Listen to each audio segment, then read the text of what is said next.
Meus irmãos, do mesmo modo que pela manhã iniciamos uma nova série de pregações do culto matutino, estamos agora também no culto vespertino, iniciando a série Os Profetas Anunciam de Cristo.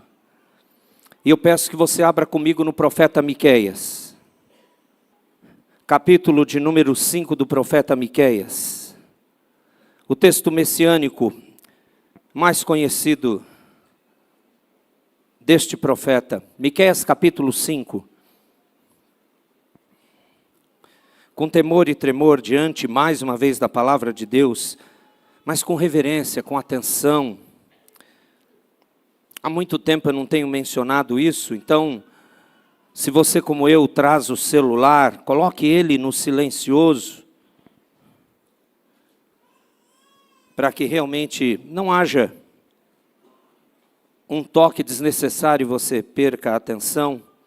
E todos nós que estamos aqui, nós não vamos nesse mês de dezembro separar as crianças, mais uma oportunidade delas aprenderem conosco aqui, porque Deus tem o seu poder de aplicar a palavra também a elas em qualquer idade, sabemos disso. Então, vamos atentar a mensagem, Miqueias capítulo 5, a partir do verso de número 2, diz a Escritura: E tu, Belém Efrata, pequena demais para figurar como grupo de milhares de Judá, de ti me sairá o que há de reinar em Israel, e cujas origens são desde os tempos antigos, desde os dias da eternidade. Portanto, o Senhor os entregará até ao tempo em que a que está em dores tiver dado à luz. Então o restante de seus irmãos voltará aos filhos de Israel. Ele se manterá firme e apacentará o povo na força do Senhor, na majestade do nome do Senhor seu Deus. E eles habitarão seguros, porque agora será ele engrandecido até aos confins da terra. Este será a nossa paz. Quando a Assíria vier à nossa terra e quando passar sobre os nossos palácios, levantaremos contra ela 7 pastores, 8 príncipes dentre os homens. Estes consumirão a terra da Assíria, a espada, e a terra de Nimrod, dentro de suas próprias portas. Assim nos livrará da Assíria, quando esta vier à nossa terra e pisar os nossos limites. O restante de Jacó estará no meio de muitos povos, como orvalho do Senhor, como chuvisco sobre a erva, que não espera pelo homem, nem depende dos filhos de homens.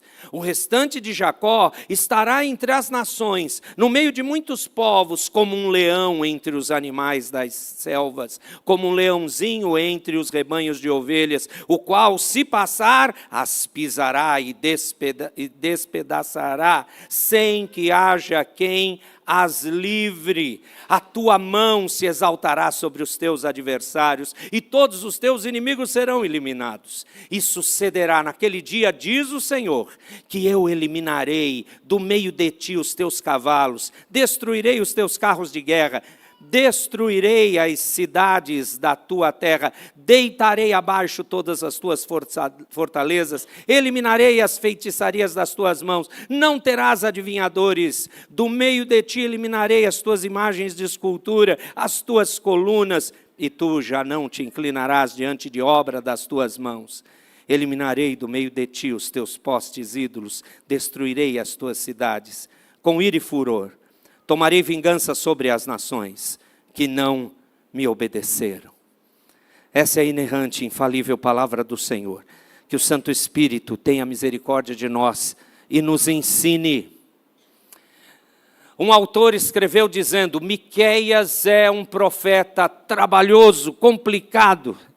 E eu, lendo o comentário, disse: por favor, me conta uma coisa nova. Miqueias, ele é muito antigo. O seu tempo de existência é contemporâneo a Isaías. E o incrível é que, se realmente o trabalho ministerial de Miqueias durou mais de 70 anos, pegando uma porção da sua vida, alguns calculam que ele morreu perto disso, 70 e poucos anos. Se o ministério dele abrangeu boa parte dessa sua idade, então ele não apenas profetizou antes da queda da Assíria, 722 a.C., mas também chegou perto do início do cerco babilônico contra Jerusalém, que começou em 606 e foi até 586, a data onde Jerusalém foi invadida, destruída, templo destruído, etc., por Nabucodonosor.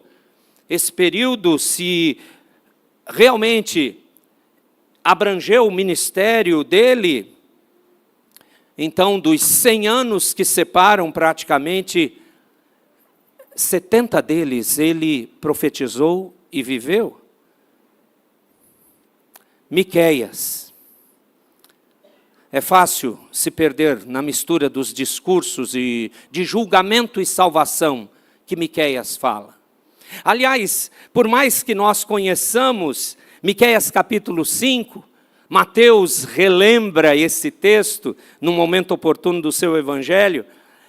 Por mais que conheçamos essa profecia messiânica, queridos, a inclinação, quando você lê os 7 capítulos, é que toda ela fala de pecado, o julgamento de Deus contra esse pecado e salvação. Eu arriscaria dizer que Miqueias é um pequeno e objetivo evangelho que está no Antigo Testamento, para não esquecermos que, apesar do pecado condenar o povo do Senhor e toda a raça humana, e o Senhor vir com julgamento, porque Ele não deixa passar nenhum pecado, porque todo pecado vai contra a sua santidade, sua presença, seu poder, Ele prepara salvação. É isso que você vê em Miqueias, nos 3 discursos ou pregações que envolvem os 7 capítulos. Por isso eu repito, é verdade, a estrutura é de difícil compreensão. Ele é o 6º dos profetas menores, é comparável a Isaías em termos de eloquência, de retórica e de palavras poderosas que o Espírito lhe inspirou. Você sabe que Miqueias é de uma cidade um pouco difícil de falar. Ele é morastita, mas o nome correto é Morezete. Essa era a cidade, uma aldeia, que ficava, na verdade, 40 quilômetros no lado sudoeste, distante de Jerusalém, perto de umas colinas muito íngremes, da região chamada Cefelá, e mesmo se você conhecer toda a geografia do Antigo Testamento ali de Israel, você vai achar complicado encontrar, mas você vai encontrar a planície litorânea, e aí você pergunta, uai, o que tem de importante essa cidade? Na verdade, ele é só identificado porque nasceu lá, a sua cidade natal, porque o seu ministério ocorreu com certeza em Jerusalém, no centro dinâmico, político, religioso do Reino do Sul, o Reino de Judá. Você pode dar uma olhada em Miqueias 1:1? Miqueias 1:1, o início da profecia diz, palavra do Senhor que em visão veio a Miqueias, morastita, nos dias de, e aqui você descobre a data. Você descobre a data da sua profecia, dias dos reis, Jotão, Acás e Ezequias, reis de Judá, tanto sobre Samaria e Jerusalém. A palavra do Senhor veio para todos eles. A data, então, do ministério de Miqueias é colocado aqui. 3 reis de Judá são relacionados para demonstrar esse período de tempo durante o qual o Miqueias pregou o julgamento e a salvação entre o povo. Jotão começou a reinar em 750, Acás, 732, Ezequias, 715 antes de Cristo. A obra, então, de Miqueias, ela pode ter começado no final do reinado de Jotão e terminado no começo do reinado de Ezequias. Assim, nós não podemos ter certeza sobre a duração exata do seu ministério, mas podemos afirmar que, provavelmente, Miqueias viu a chegada do julgamento de Israel na mão dos assírios, 722 a.C., bem como a queda de Jerusalém e Judá pelos babilônios, o início do cerco, como eu falei, 606. Ele profetizou e avisou, e ele falou, e provavelmente vivenciou os dois. Pense um pouco nisso. Você tem um profeta que falava do julgamento de Deus contra o pecado do seu povo que se desviou, que confiou mais em si, nas suas religiosidades, no seu modo de ver a vida, e não no Senhor, não na herança incrível da palavra do Senhor sobre eles, tanto o reino do norte como o reino do sul. Mas esse profeta também é animado. Jeremias foi, por mais que não viu ninguém ouvi-lo. Isaías sofreu, por mais que tenha pregado a verdade e também falado do Messias. Todos esses e os demais foi colocado em suas profecias a parte da salvação, a parte da redenção, remissão. Eu queria que nessa introdução você já começasse a aplicar a sua vida cotidiana. Talvez começamos ao contrário. Eu fui salvo, pastor, eu sou de Cristo. Mas você está vivendo as lutas duras terrenas até chegar à conclusão dessa salvação, que é a vida eterna. Conclusão é uma palavra talvez estranha, porque a vida eterna vai ser o nosso alvo e não terá fim. Mas enquanto vivemos só na realidade que conhecemos da luta terrena, a gente precisa de esperança. E do mesmo modo que foi o Redentor, a esperança para Israel, do mesmo modo no nosso cotidiano, como foi para Miqueias, como ele terminou anunciando disso, do Messias, do seu reinado eterno, daquele que viria de um lugar inesperado, não com força humana, mas na força do poder, nós também devemos colocar isso em nossas vidas. A vida terrena é difícil para servir ao Senhor. Não pense diferente disso. Mas, por mais que o pecado se faça presente, por mais que julgamento do pecado seja necessário até para o tratamento do povo do Senhor, a salvação, a redenção, ela é confirmada, ela é demonstrada. Não tem como perdermos nessa história. Não há como haver uma ação, um obstáculo que barre o grande Deus de receber toda a glória no final. Portanto, olhem para o Messias governante, o Messias redentor que reina, que Miqueias vai apontar. Vale a pena, para a gente poder entender, porque, amados, quando a gente tem que pregar uma parte só de um profeta, a gente precisa tentar colocar em nossa mente a estrutura, a ideia. E existe um texto-chave, ou um tema-chave em toda a profecia de Miqueias. Deus julga o pecado e requer justiça. Sim, isso permeia todos os 7 capítulos, mas existe um versículo no meio, ou praticamente quase no fim, na verdade, na dobradiça, Miqueias capítulo 6, verso 8, o texto famoso, aonde não apenas é declarado ao povo de Israel ainda rebelde, que estava sendo tratado duramente por Deus, mas para todo ser humano. Miqueias 6, 8, nós vamos ler. Eu peço que você faça essa leitura a uma só voz, por favor. Miqueias 6:8 diz o quê?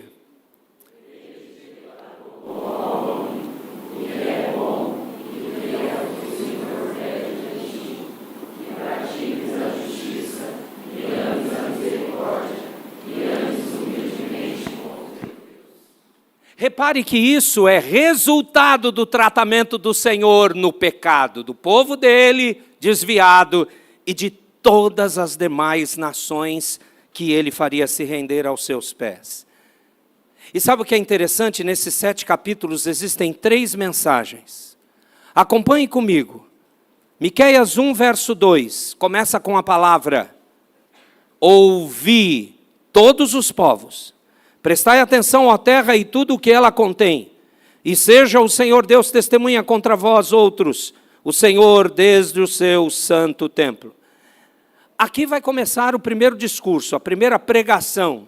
Depois a segunda no capítulo 3, verso 1, e você vê a mesma palavra: disse eu, ouvi, agora vós, cabeças de Jacó. Isso é repetido no início do terceiro discurso ou sermão, capítulo 6, verso 1. Ouvi agora o que diz o Senhor. E é dentro desses 3 blocos que nós vemos uma mensagem de advertência, o julgamento está vindo, capítulo 1 e capítulo 2. Uma mensagem de promessa, um Salvador virá, Miqueias 3 até o capítulo 5. E a terceira mensagem, uma mensagem de desafio, confiem no Senhor agora, capítulo 6 e capítulo 7. É como se fossem rounds, falando do julgamento e da salvação, e em cada uma delas, tratando o Israel histórico, o Judá ali pecaminoso, mas apontando que toda a redenção não era só o ajuntamento pós-exílio da Babilônia, para eles voltarem à terra destruída de Jerusalém, para ser tudo reconstruído, mas um reino completo e profético. Por favor, compreenda que os judeus do tempo de Jesus, eles queriam um Messias guerreiro, porque eles olhavam para essas profecias e colocavam no entendimento de uma redenção terrena, com poder humano.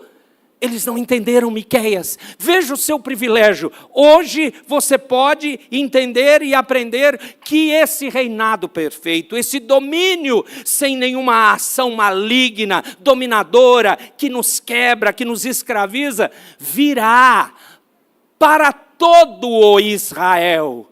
Não apenas o da etnia que Deus redimiu e salvou, mas para todos aqueles que são chamados e serão salvos para configurarem o povo de Deus. É por isso que eu quero, nesse momento, adentrar com os irmãos o capítulo 5 que lemos, dos versos 2 a 15. Eu quero fazer uma aplicação pontual nos versos que eu vou separar. Miqueias proclama que o Redentor, o Messias, ele será um governante. Ele vai ser um regente. Contrasta completamente com aquilo que aconteceu do nascimento virginal daquela pobre criança. A gente ouve, né, os nossos pequeninos nessa idade de alguns meses, até completar 1 ano, tem uns que continuam fazendo barulho até 10 anos de idade, né? Eu sei. Fazer o quê? É assim. E muitas vezes a gente se incomoda no culto, né? Essa criança que no início estava chorando, eu sabia que ia chegar o dia, é o meu neto. Depois a gente conversa com ele. Preste atenção. O Senhor Jesus, ele veio como uma criança. Me diga, como uma criança que nasceu num lugar inesperado, de uma família pobre, poderia ser encarado como governante. Não estou defendendo os fariseus do tempo de Jesus, ou os judeus ali que falavam de Nazaré. Foi a cidade que ele cresceu, né? Nasceu em Belém, na cidade de Davi. Mas como de lá vem alguma coisa boa? Ou então, outro texto dos evangelhos, nós conhecemos o seu pai falecido, sua mãe, seus irmãos, e esse agora se diz, lembram das frases dos evangelhos, Jesus falando que era o Filho do Homem, que ele era o pão da vida, que desceu do céu, e eles falando, que isso? mesmo vendo os milagres, mesmo vendo o poder sobrenatural das palavras e das ações transformadoras da realidade que Cristo fazia. Ei, eles receberam avisos disso. É exatamente porque esse nosso Redentor é um governante. Tudo foi feito por Ele e para Ele. Sem Ele nada do que foi feito se fez. Ele rege, sustém os astros na amplidão. Cantamos no famoso hino. Ele é o dono. Mas eu acho que as palavras de Miqueias deixam isso claro. Versículo de número 2. Leiam o verso 2, por favor. O que diz mesmo, Miqueias 5?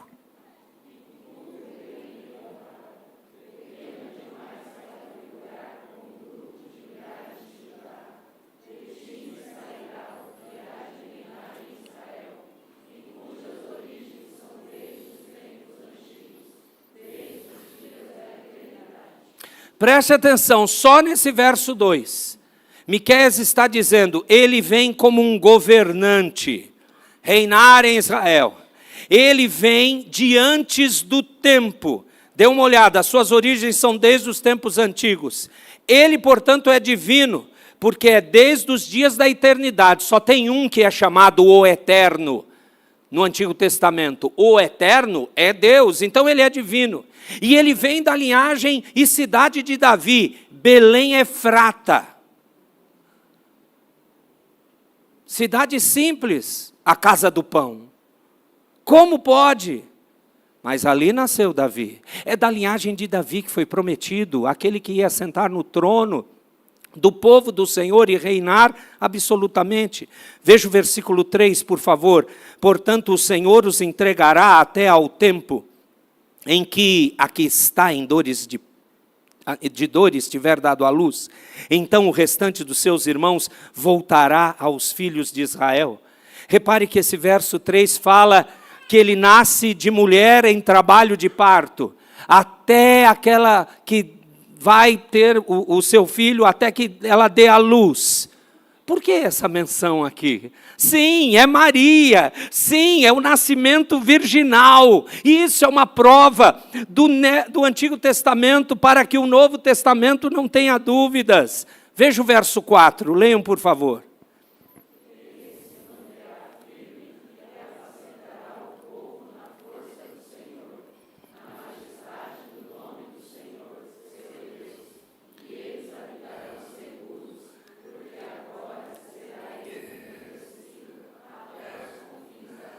Sabe qual é a palavra mais maravilhosa desse verso 4? É a palavra apacentará.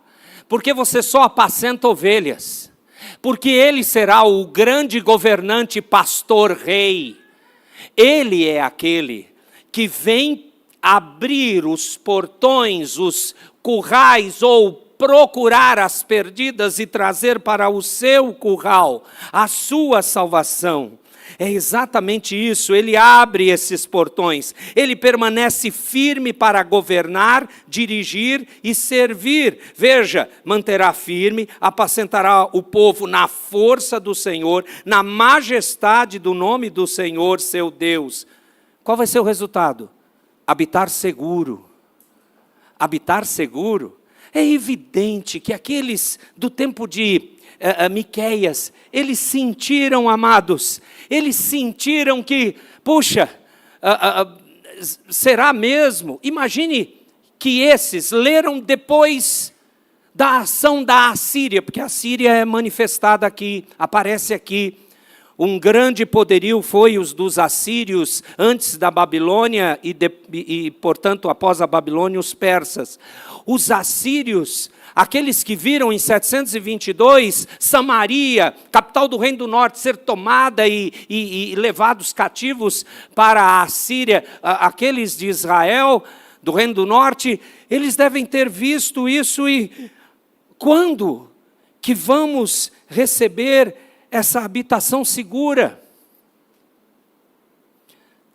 Você pergunta isso nos seus dias, no meio das suas lutas. Eu sou de Cristo, eu vou à igreja, eu leio a palavra, eu oro, mas eu me sinto tantas vezes em situações de insegurança. Sabe o que significa fé? É ter a certeza das coisas que você não vê. Mas diz o autor aos Hebreus, são coisas que você tem que esperar. Deixa eu falar uma coisa para você. Eu queria que você redefinisse na sua mente o que é milagre. Porque nós somos crentes e a gente só chama de milagre quando uma coisa extraordinária acontece fora daquilo que esperávamos. Bom, deixa eu lhe redefinir milagre. A partir do momento que Deus é o seu Senhor, toda a sua vida e tudo o que acontece, ou aquilo que você chama de que não aconteceu conforme seus olhos, tudo isso é milagre. É milagre quando você ora numa direção e Deus parece que diz não, mas Deus não diz não, Ele diz, o meu projeto é melhor do que esse seu pedido, eu vou fazer a minha vontade. Isso é milagre. É milagre quando os contemporâneos de Miqueias que ouviram essa profecia, sofreram tudo aquilo, ou nós, séculos e séculos depois, porque Miqueias está anunciando do Cristo 700 anos antes. Para a queda de Samaria, ou a queda de Jerusalém, estão poucos 100 anos. Mas e quando ele anuncia 700 anos à frente? Qual é o fator determinante? Tempo. O nosso Deus ama o tempo. Ele ama utilizar o tempo. Já mencionei isso em outro momento para os amados. Nós temos uma dificuldade com o tempo, somos imediatistas.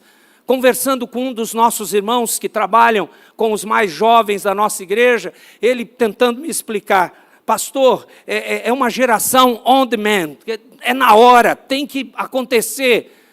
Preste atenção como nós todos somos uma geração imediatista. Imagine você ouvir, Jesus vai voltar, tá? O Messias vai vir, mas daqui a 700 anos. Eu nem sei se eu vou estar vivo amanhã. A primeira reação da nossa incredulidade e falta de fé é dizer, não dá. Mas esquecemos que isso já é um milagre. Por si só, Deus cumprirá a sua palavra. É isso que você está vendo nessa profecia. Ele está dizendo, o Redentor virá. Ele trará o seu governo, ele vai reunir, governar, dirigir e servir, vai pastorear o seu rebanho e o vai fazer habitar em segurança. Ele fará isso. Mas e se não acontecer no meu tempo? Vai acontecer às portas da eternidade. Mas você vai estar lá. Mas e se eu morrer antes? Você estará aproveitando o lar celestial. E no dia do julgamento, você que já morreu, ressuscitará primeiro. Receberá em primeiro lugar um corpo glorificado. E vai assistir de camarote o julgamento de todos aqueles que rejeitaram o Senhor e dos falsos crentes. Vale a pena crer. Vale a pena esperar. É isso que aguardar e crer na obra do Messias significa. Versos 5 e 6, leiam por gentileza de Miqueias 5, por favor. Quando a Síria vier à nossa terra, e quando passar sobre os nossos palácios, levantaremos contra ela 7 pastores e 8 príncipes de 3.000 homens. Estes consumirão a terra da Síria, a espada e a terra de Nimrod, dentro de suas próprias portas. Assim nos livrará da Síria, quando esta vier à nossa terra e pisar os nossos filhos. Essa profecia tem os dois lados, a eternidade, o futuro para nós, mas também um futuro para eles. A Assíria veio, a Assíria foi terrível para Samaria, mas nós sabemos que Deus levantou a Babilônia, que tomou e destruiu tudo da Assíria, como uma vingança do próprio Deus contra os inimigos de Israel, do Reino do Norte, e os mesmos inimigos que o Senhor levantou. Para quê? Para tratar o seu povo. Porque Ele faz isso, porque Ele ama e quer santificar e mostrar que a história está nas mãos do governante, o mesmo que virá. Esses 2 versos mostram que ele quebra os laços dos opressores. E nós hoje, nós aguardamos a quebra de vários laços, de várias questões que ainda dificultam a nossa caminhada terrena. Você pode chamar de situações assírias ou até babilônicas. Aguardamos que o nosso Redentor redima completamente o Israel santo dele. Ele vai fazer, os nossos olhos devem estar colocados nesse Messias, como Deus ordenou Miqueias a proclamar. Versos 7 e 8, o restante de Jacó estará no meio de muitos povos, como orvalho do Senhor, como chuvisco sobre a erva, que não espera pelo homem, nem depende dos filhos dos homens. O restante de Jacó, preste atenção nessa repetição, estará entre as nações, no meio de muitos povos, como um leão entre os animais das selvas, como um leãozinho entre os rebanhos de ovelhas, o qual se passar as pisará, despedaçará, sem que haja quem as livre. Sim, são palavras de luta, de guerra e de vitória para aquele Israel que estava distante. Mas o Messias vai moldá-los. Eles estarão espalhados entre as nações. O que esses 2 versos querem nos dizer? Esse rei governante vai reunir os filhos do seu pacto. Estão entre as nações, espalhados é a palavra, entre as nações. Mas eles serão transformados. Eles não cairão, não viverão abatidos, mesmo no meio de gerações perdidas. Ele reúne os filhos do pacto, restaura-os como remanescente do povo escolhido. E aí vem a parte final, que é dos versos 9 a 15. O que tem nesses versos? Sabe o que é mais maravilhoso no uso do tempo? Para que você tenha a fé verdadeira nele e saiba que o Messias que veio é o Messias que num segundo momento retornará e a nossa fé e confiança devem estar nele, é porque dos versos 9 a 15, ele permanece soberanamente no controle de todas as forças. Para esse povo, a primeira vinda do Messias ia demonstrar o início, claro, desse controle. Controle da história, controle dos inimigos, controle do terrível pecado que tenazmente nos assedia, que assediou aquele povo, e a santificação viria, o perdão de pecados pelo rei governante. Para nós, ele demonstra a continuidade do controle de todas as forças até a segunda vinda dele, e todo olho o verá, e toda língua o confessará. Nós lemos isso na liturgia em Filipenses capítulo 2. Então veja comigo, como ele vai exercer autoridade e poder divinos. Veja que ele faz as demais nações, grandes ou pequenas, dobrarem-se diante dele. Veja que ele guia aos seus caminhos. Ele as guia para entender a sua obra, para adorá-lo. A tua mão, diz o verso 9, se exaltará sobre os teus adversários, e todos os teus inimigos serão eliminados. É absoluto aqui. É absoluto. Leia na tradução que você quiser. Leia o original hebraico se você souber. Todos os teus inimigos serão eliminados. Quando Jesus veio e se entregou, o grande inimigo foi destruído. O nome dele, pecado. Depois, aquele que usava o poder do pecado para nos escravizar. Diz João na sua primeira carta, no capítulo 3... Cristo se manifestou para destruir as obras do diabo. O segundo inimigo foi destruído. E ele está lá, preso. E quando ele for solto, diz Apocalipse, rapidinho, ele vai ser fulminado. É tão rápido que meio versículo de Apocalipse fala. E aí Satanás e seus anjos são soltos. E aí com um sopro do Senhor eles são apagados e acabou. E eles vão sofrer junto com o inferno, lá, e os perdidos no chamado lago de fogo e enxofre. Parece que tem coisa pior que o inferno, o tal do lago de fogo e enxofre. Você sabe o que é isso, pastor? Não, e sinceramente eu não estou interessado. Eu já sei como é que é o inferno nas palavras da Escritura. Você acha que eu vou ficar estudando o que é o lago de fogo e enxofre? Eu quero estudar para a mansão celestial, o lar eterno que eu vou. Porque essa vida aqui é difícil. Talvez não para vocês, para mim é.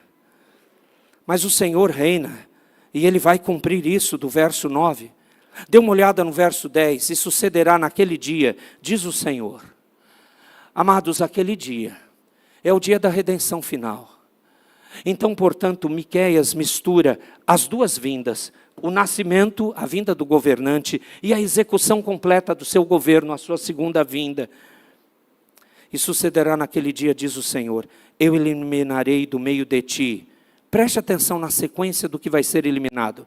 Teus cavalos, destruirei teus carros de guerra, as cidades da tua terra, deitarei abaixo todas as tuas fortalezas, eliminarei feitiçarias das tuas mãos, não terás adivinhadores, do meio de ti eliminarei as tuas imagens de escultura, as tuas colunas, e tu já não te inclinarás diante da obra das tuas mãos. Tem gente que entende, autores falam, ele está fazendo a vingança sobre os assírios idólatras.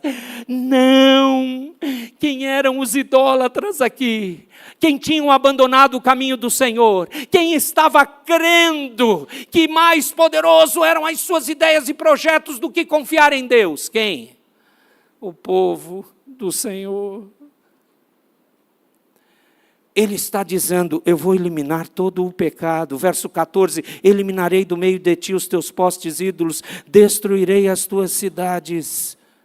Verso 15, com ira e furor tomarei vingança sobre as nações que não me obedeceram. Quais nações? Aquelas que não obedecem para a condenação. E o povo de Israel? Ele vai tomar vingança sobre o povo desobediente, mas para a salvação. Por que temos essa certeza? Eu deixei por último essa repetição. Olha o verso 5. Primeira frase, só leiam a primeira frase, o que está escrito aí? Louvado o nome do Senhor. Não está escrito, é para você ter paz. Não está escrito, você conquistará a paz. Ele, o Redentor é a sua paz. O Redentor existe, o Senhor Jesus é real. Então Ele é a sua paz. A obra dele foi feita, porque aqui é Miqueias, 700 anos antes do nascimento de Cristo. Cristo já nasceu. Cristo viveu entre nós, Cristo morreu, Cristo ressuscitou, vivo está à destra do Pai, é isso, aguardamos a segunda vinda dele, Ele é a nossa paz. Não é para você sentir paz, sinceramente, você sabe o que é sentir paz? Talvez depois que você comeu bastante no seu almoço, aí você sente alguma paz. Alguns brincam, nossa, estou triste agora. Ai, que pecado. Não, você está satisfeito. Não é essa paz. Ah, eu estou num dia de folga, de férias. Vai ver que em janeiro você vai tirar alguns dias de férias. Ou no final do ano, no Natal, sei lá. Aí quando você está sem as lutas da responsabilidade da sua agenda. Isso é a paz? Não, querido, porque essa paz passa. É momentânea, tem a ver com essa terra. Ele é a paz, transfigurada, mostrada. Ele é a encarnação da paz. O que é paz? Reconciliação com Deus. O que é paz? É comunhão com Ele. O que é paz? É poder ter perdão de pecados e vida eterna. O que é paz? É saber que Ele é o governante que reina. Ele é a paz. Traz a paz aos seus, de toda a tribo, língua e nação. Esse é o Messias. Esse é o teu Deus. O que você faz com isso?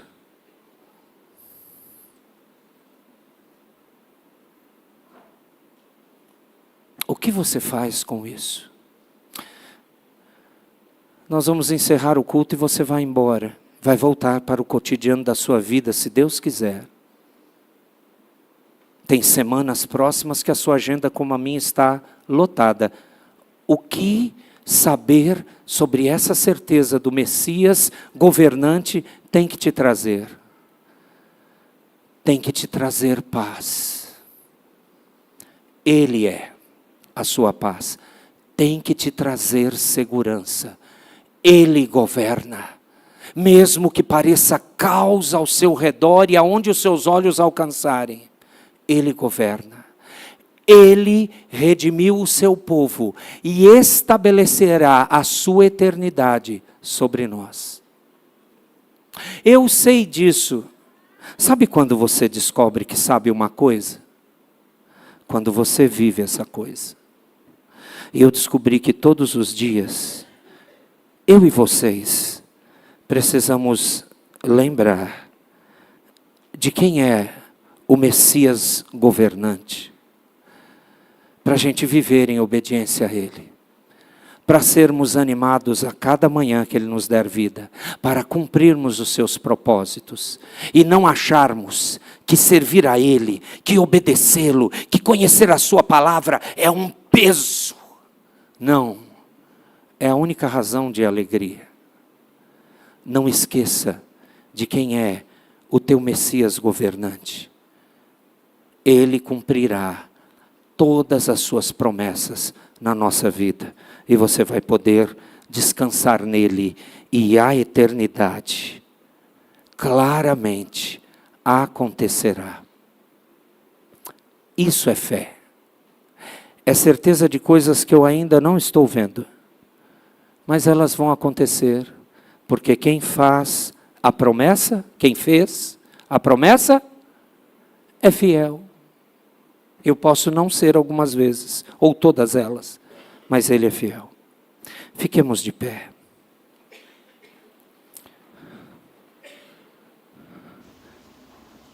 Senhor nosso Deus,